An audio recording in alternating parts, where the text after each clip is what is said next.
I'm fired up and I'm ready to go. I'm fired up and I'm ready to go. I'm fired up and I'm ready to go. This is the Billionaire Brown Experience. Let's go. Could you share something? Can you leave us with something specifically for the men raising daughters about those important, awkward, uncomfortable conversations that are necessary that either the father or a father figure must have with their daughters?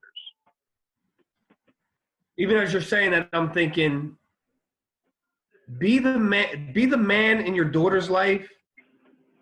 Be the example as a man in your daughter's life, so that as a precursor to the men that she'll let into her life. If you're a dictator, if you're hard and you're a dictator, she may very well end up with a man like that. Cook for me, clean for me. Do this for me. I'm the breadwinner. You do this, you do this, you do this. I don't want my daughter with a man like that. No guarantees. I try to be the example as a man in her life of what she may look for in a man. Someone that values her, someone that values her opinion, someone that's willing to just talk with her, someone that shares the household responsibilities with her. Right now, she's sharing them with me because I'm like, yo, you got to wash those dishes. But that's what I would say.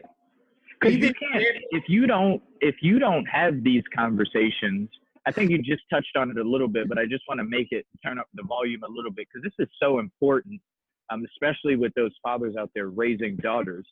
If you don't have that conversation like you had in the car that time, the boy or the young man, his voice is going to be louder, and eventually your voice is going to be less loud. It's eventually your voice is going to have a lower volume than the boy or man if you don't do it and do it early. You have to do it based off of what I'm hearing from you. You have to do it when it's uncomfortable. If you're in a comfortable situation where you're just sitting down with, it's too late.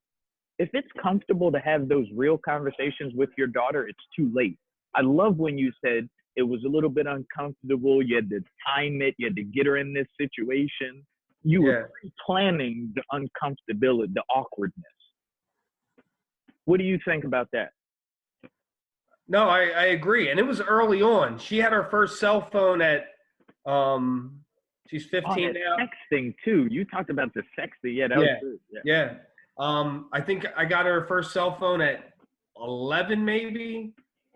And I think I had the discussion with her around 12. And it was around that time she had begun to ask, could she have friends' numbers? And some of those friends included boys. And she would ask, can I have such and such's number? So it was about 12 years old where I had the first conversation with her. And Adam was talking to her about other things, about her as a girl and her body and all that prior to that. Got the book with all the images, and everything like that. One of those books you would share with your daughter. But yeah, you gotta, yes, you're right. If you don't have the conversation with her, someone else is going to have a conversation with her. And you know who it's going to be? It's going to be someone else's father. It's going to be someone else's father that had the conversation with his son, and it may not be a good conversation. And now he's having that same conversation with your daughter. So your voice needs to be the loudest. And I didn't even think about that, but you made a good point with that. Definitely. Your voice needs to be the loudest. I love that, man. I love the sexting. I don't think about that because sexting is really it is big, and I like the fact that you put things you say it, but you also give your child things to think about. Like, hey, listen, you're the person that's got to make the decision, but listen, if you take a picture, somebody else is going to get it. And then how are you going to feel if everyone in the school sees your naked picture? And again, it's just another awkward, uncomfortable conversation. So fathers, this is a charge This is a challenge. This is a conversation of awareness that you need to definitely have with your daughters. This is John F. Fontanez, and this is our 6th episode. So if this is your first time catching us, go back and listen to the other 5. Catch up on the story. He has an amazing story. Check him out on Facebook, John F. Fontanez. Oh, real quick, yeah. John J Fontanez. Why do I say John F? Probably thinking Fontanez. You're probably just getting the F in your head. John J. Okay. Yes. My apologies. John No problem. Fontanez. He's a great guy, as you guys can see. I'll put his information in the show notes as we typically do. And till next time, guys, continue to be. All right.